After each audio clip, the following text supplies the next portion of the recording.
लाला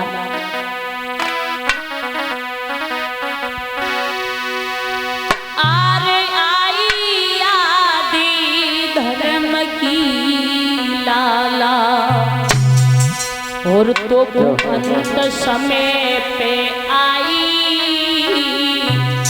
और यही याद पहले जो आई जाती तो होती लड़ाई। यही याद पहले आई जाती होती लड़ाई।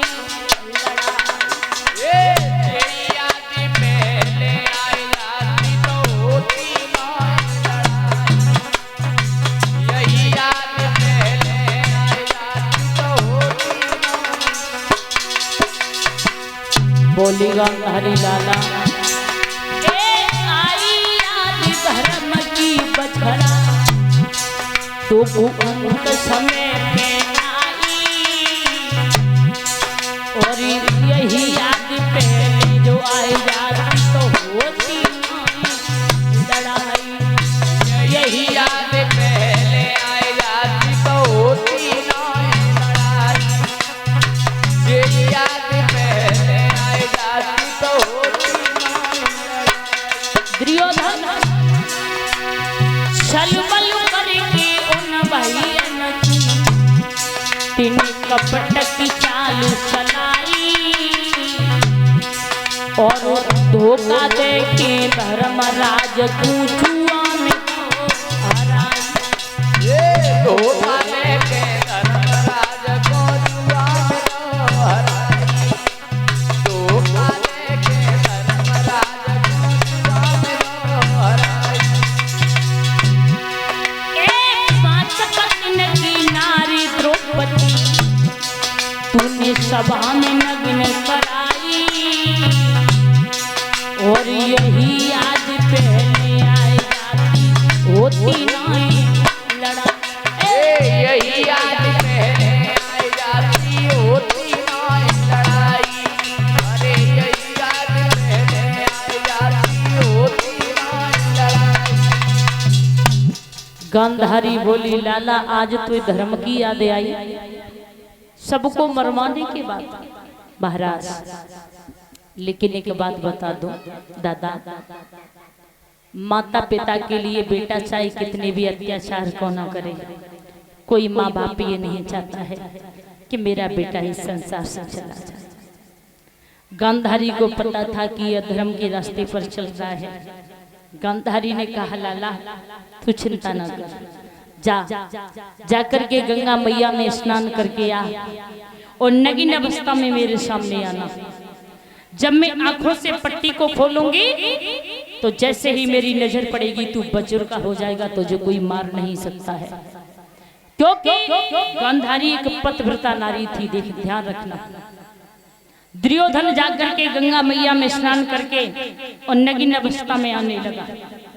भगवान कन्हैया ने जैसे ही देखा अगर दुर्योधन पहुंच गया तो भीम की कोई ताकत नहीं है तो दुर्योधन की जंगा को तोड़ दे। और भीम की बात छोड़ो हमारी में कोई ताकत नहीं है महाराज।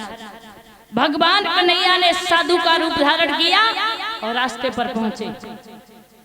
आवाज लगाई लाला तेरे मस्तक की लिलहारी इतनी दमक रही है ऐसा मालूम पड़ रहा है कि तू कोई राजा है। दुर्योधन बोला बाबा जी ठीक ही पहचाना मेरा नाम दुर्योधन है मैं दुर्योधन राजा हूँ। अच्छा राजा होकर के नग्न जा रही हो लज्जा नहीं आ रही है शर्म नहीं आ रही है। महाराज 2 मिनट नहीं हुई सारी बात बता दी दुर्योधन ने। मेरी मैया पतिव्रता नारी है और जब मैं सामने जाऊंगा तो मैं बछड़ का हो जाऊंगा मुझे कोई मार नहीं सकता है। मेरी मैया ने यह कहा है कि शरीर पर कोई कपड़ा नहीं होना चाहिए। भगवान कन्हैया बोले कोई बात नहीं है जब तुम छोटे थे तुम्हारी मैया ने दूध भी पिलाया होगा तुम्हें खिलाया भी होगा लेकिन अब तो बड़े हो गए जवान हो गए तुम्हें शर्म नहीं आ रही है कम से कम अपनी जंगा तो ढक लो। जवाब दिया जंगा कैसे ढक लें कपड़ों की तो मना कर दी है। भगवान कन्हैया आगे बढ़े और केले के पत्ते तोड़े जगहों से लगवा दिए। ध्यान रखना केले के पत्ते लगवा दिए जंगे से अब जाइए। अब चला दुर्योधन आगे के लिए। महाराज केले के पत्ते क्यों दिए भगवान कन्हैया ने इसलिए दिए थे कि अगर मैं कोई कपड़ा देता हूँ तो गंधारी पूछेगी तो ये कह देगा मैया मेरे शरीर पर वस्त्र हैं, इसलिए केले के पत्ते दे दिए महाराज, केले के पत्ते दिए हैं। चला दुर्योधन गंधारी के पास पहुंचा। गंधारी बोली लाला हाँ मैया तू आ गया, मैया मैं आ गया। लाला तुझे मेरी कसम है अगर तू झूठ बोले मुझसे ये बता तेरे शरीर पर कोई कपड़ा तो नहीं है? माँ तेरी कसम मेरे शरीर पर कोई वस्त्र नहीं है। गंधारी ने आंखों से पट्टी को खोला। महाराज गंधारी हंसना चाहती है लेकिन गंधारी जोर जोर से रोने लगी, छाती से लगाया लाला तूने अच्छा नहीं किया बेटा, तेरा सारा शरीर पर चुरका हो गया, जो ये केले के पत्ते लगे हैं वही जगह तेरी कच्ची बची है, जा जाकर के प्राणों को बचा ले, भीम तुझे जिंदा नहीं छोड़ेगा। महाराज माताओं वो एक पतिव्रता नारी थी, ध्यान रखना पतिव्रता नारी थी। परीक्षित महाराज कहते हैं अरे कुल की लाज और नारी के कर में और कर नारी सी नारी है जैसी मैया गंगा।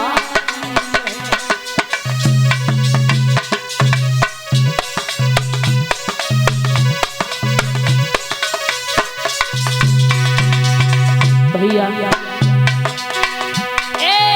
कुल की लाज नारी के घर में बबुला कर नारी सी नारी है जैसी मैया गंगारी है, जैसी मैया गंगारी है।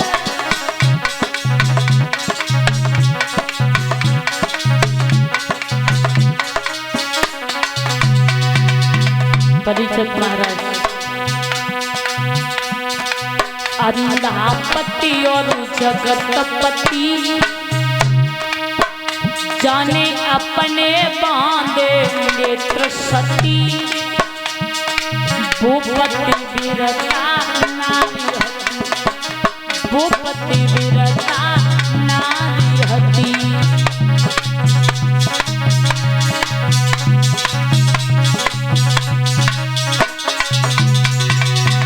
माताओं कुल की लाल नारी के कर में दिली कर नारी सी नारी है जैसी मैया गंगारी है।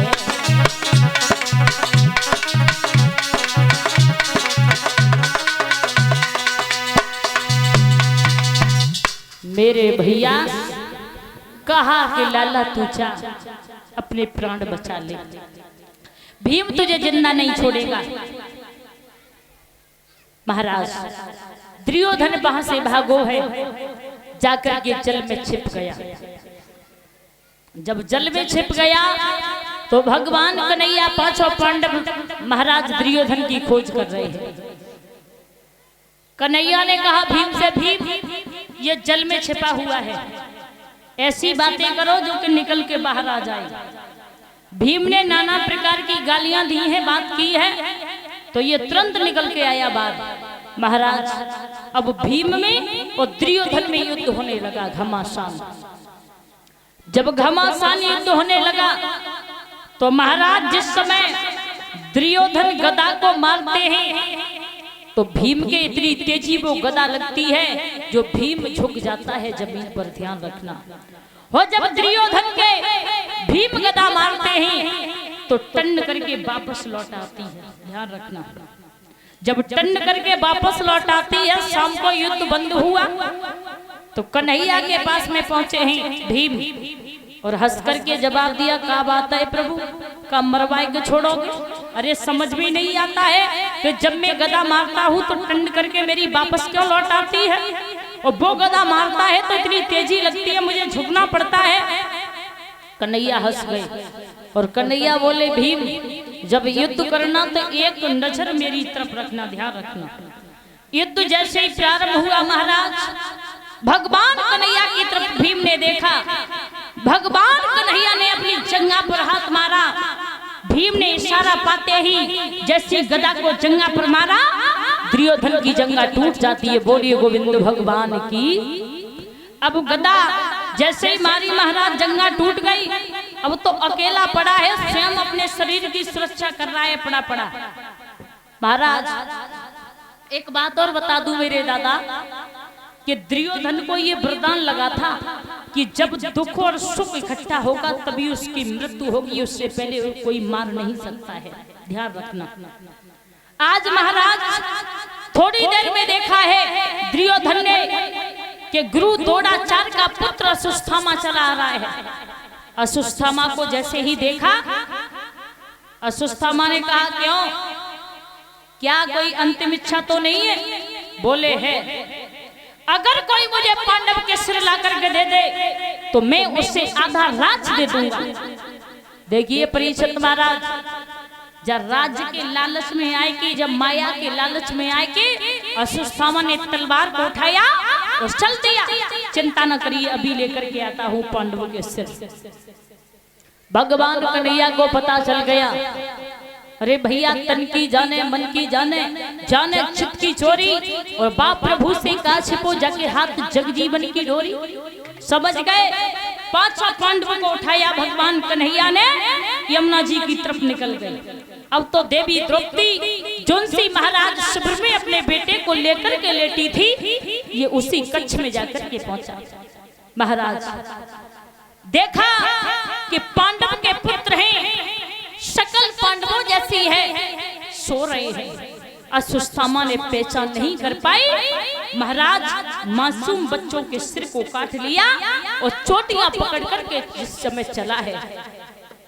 जैसे ही दुर्योधन के पास पहुंचा, दूर से दुर्योधन ने देखा, दुर्योधन को बड़ी खुशी हुई। चलो हम मारे जाएंगे, लेकिन हमसे पहले हमारे दुश्मन मारे गए। हंसने लगा, और जब महाराज हंसने लगा तो पास में पहुंचा अश्वत्थामा। दुर्योधन बोला मुझे भीम का सिर चाहिए, भीम का सिर दो। भीम के बेटे का सिर दे दिया महाराज, और जैसे ही भीम के बेटे का सिर दिया, शक्ल बिल्कुल भीम जैसी थी। दुर्योधन ने महाराज जैसे सिर को अपने हाथ में लिया, अपनी हथेली से मिसला तो टूक टूक होकर के जमीन पर गिर पड़ा। दुर्योधन महाराज जोर जोर से रोने लगा। भीम का सिर कोई मामूली सिर नहीं था, भीम का सिर ऐसे टूटता नहीं। और अश्वत्थामा तूने अच्छा नहीं किया, तूने हमारे वंश को ही बुझा दिया, तूने हमारे दीपक को बुझा दिया, तूने हमारे वंश को मिटा दिया। दुश्मनी केवल मुझे पांडवों से थी, ना कि इन बच्चों से थी। जा जा करके प्राणों को बचा ले, वो भीम को अर्जुन तुझे जिंदा नहीं छोड़ेगा। महाराज पहले खुश हुआ, बाद में रोने लगा, दुख सुख इकट्ठा हुआ, दुर्योधन की मृत्यु हो गई। बोलिए गोविंद भगवान की। अब महाराज आगे के लिए ध्यान देना। अब